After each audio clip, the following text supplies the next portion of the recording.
Hey there everyone, and welcome to another lecture of the SolidWorks series. In this lecture we are going to continue our constraint section. In the previous lecture we have seen about the introduction to a constraint and the definition of dimensional as well as geometrical constraint with the help of this beautiful example of cow. And now let's just see about these constraints in software. So I'm going to start my SolidWorks, and here I'm going to start for the sketcher. So just go for the part first. And now from here, just go for the sketch and just select this top plane over here. Now I just going to draw one circle, and let's just assume this whole canvas as an infinite ground that we have discussed in this cow section, and this circle as the cow that is moving over here over the whole section, like this cow can be anywhere, like here, just like in that figure. It can move anywhere whether he wants. So here just make this circle as the just assume this one as a cow, but this circle is also can able to move anywhere. So now what I'm going to do, you can see that this is in a or unconstrained stage right now. This circle is freely able to move anywhere with anywhere it wants. So now we are going to constrain this one. And what I'm going to do, I'm going to tell this circle that you don't able to move anywhere, or you don't move anywhere. You just have one dimension, like you just maintain the gap of 100 mm vertically from this origin. Now you can see that now this circle cannot able to move in a upward or downward direction, since I have told this one to just maintain it as 100 mm over here. Previously I have told it 100 degree, so just pardon me. So now I have told this circle to not to move in a upward and downward direction. You just maintain this 100 mm, but still it can able to move in this left right direction, and it can move till infinity. It is not limited. So still we have provided one constraint over here, and this time this constraint is not enough to bound this circle on its position. So right now this is in a under constraint or under defined stage. You can see that over here in the downward value it is written over here under defined. It means that right now it is in a undefined stage. Again, I'm telling this circle you can't able to move more left right. You can just maintain the vertical distance of 100 mm from this origin point. Let me tell you that this origin is completely fixed, and this value is always going to be 0 0 whenever you start a SolidWorks over here or over anywhere or in any computer. You will always find this red axis to be as a 0 0. So now with reference to this axis, we have just maintained two distance from for this circle. One is vertical 100 mm and another one is horizontal 100 mm.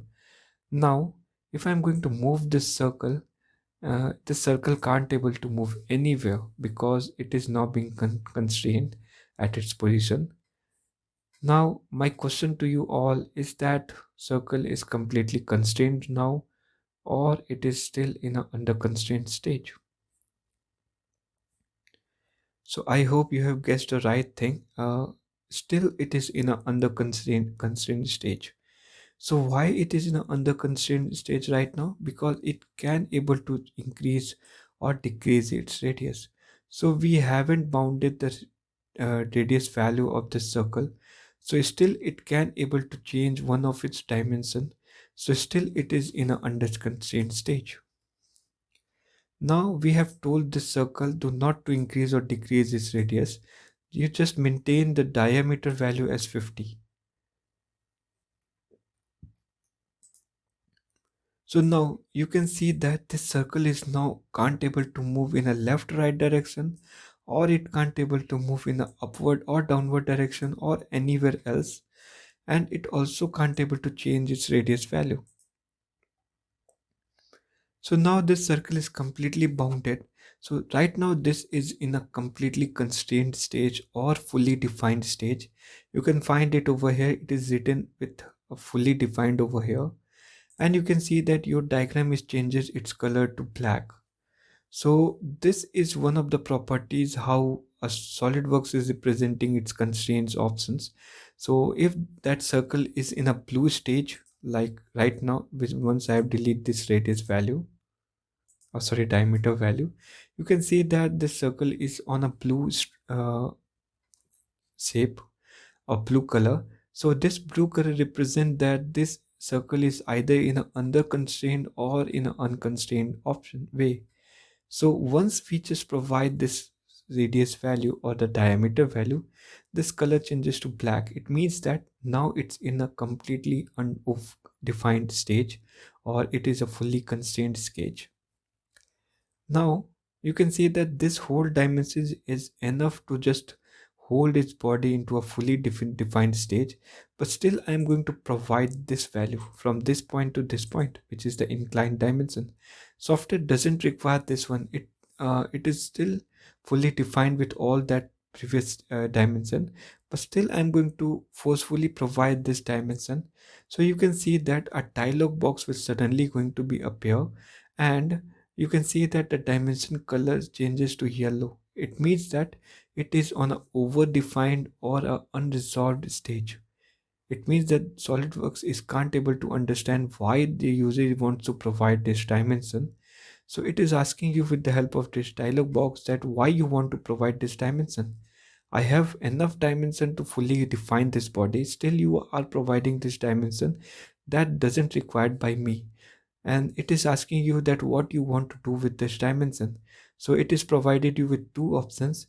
Either you just leave this dimension, or and this dimension will going to be banished, or you can just make this dimension as a driven dimension. So now what this driven dimension means? It means that SolidWorks doesn't require this dimension, but user require this for its own purpose. Like let's say I want this dimension to be represented, since I want to show up this value to audience or to the public whom I'm presenting the sketch. So now I can just make this dimension as driven dimension. So what this time given dimension will do, it will just make this dimension as of color gray, and you can find that you can easily able to put that dimension without having any error of the design. It means that that has become a driven dimension. It means that software doesn't require this dimension, but user want this dimension for its own purpose. So this is another concept of a dimension. This is known as a driven dimension. So now we have all the dimensions.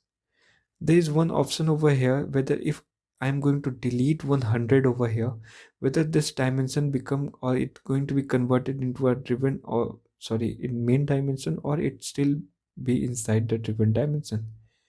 So just guess out this thing, and if someone has guessed that this will all still become the uh, driven dimension, so their guess is right. If I'm going to delete one of any of the dimension, it's not like that this is going to be converted into the real dimension. It still maintain its driven stage or driven properties, and your diagram becomes undefined, sorry, underdefined. So if I'm going to now provide this dimension again, now this will accept as its regular dimension. But once that dimension has become driven, so it can't be able to accept this as our regular dimension. So this is one of the very important query that people ask for me. So now we have seen about the concept of fully defined, underdefined, overdefined, and undefined over in SolidWorks, and we have also seen about the color changes. Now this is fully sketch is fully defined, and we have done it with the help of our dimensional constraints only. We haven't used any kind of geometrical constraints. So now we are going to talk about the geometrical constraints. So what is geometrical constraints? Let's say you have one line over here, and this is one of the geometry and this is another geometry, and if these two geometries are related to each other by any kind of relations, that relation doesn't depend upon the dimensions, then that is known as a geometrical constraint. So let me provide you one more example for that. So let's say you have created one room. Just delete all those previous steps. Let's say you have created one room like this, and you have just chosen this as your entry point. So to block this entry point, you required a door. So you have created a door of height 6 feet and the radius value, or the width value as 3 feet. So now this 2 is acting as a geometrical constraints of your door. It means that your door can't able to change its dimension. It should always maintain this as its geometrical constraints. Now, once you have created the door, you can just put your door anywhere you want. You can even put your door inside the room or outside the room. Even you can put it onto a different city or different state or different country. So even you can just make this door inside the space as well. So it means that this door is not bounded over here. It means that this door is not been said to just maintain its position over here. So it can be freely kept anywhere whether we want. Now what I have just used the hinges and I have just put this door into its desired place. Now how we just hinge this part with the help of the hinges, with the help of the nuts and screws and all. So now what is happening, this door can't able to move anywhere. After that it will always going to maintain its position over here uh, till we are not going to open this door again from here, from this hinges. So this is now being constrained with the help of geometries. So what are the geometries that is involved over here? That are the gate, the wall, as well as the hinges and screws. So this combinedly is known as the geometrical constraint. So here also, if I'm going to make this line, tell that just maintain the tangent value with the circle, always maintain the tangent value. So how we can just do that? I can just press Control on my keyboard, and if I'm going to click on this two circle and the line, then you can see that a add relation section will going to be appear over here, and all the relations that is possible in between these two arrangements can be shown up over here. Like let's say I want it to be a tangent, so I can just put over here tangent and I can just press OK, and you can just show it over here, and you can see that now the green dot is appearing. um, you have seen that this green dot is always creating a problem to you, and now you can just understand why this green dot is appearing all the time. This green dot is representing all the geometrical constraints. So now let's say this line also I want it to be touched with this center point. So I'm going to press the control button, and I'm going to select this end point and this end point, and you will find that we will get the relations like merge. Just click on this merge, and that will going to merge these two things. And if you can just move this line, that endpoint will not going to be move anywhere. It will always going to be fixed with that. Similarly, we have another constraints like horizontal, vertical, and all. Just click on the line individually, and you can see that we have the relations like horizontal. You can just make any of the line horizontal. Similarly, you can just make any of the line verticals like this.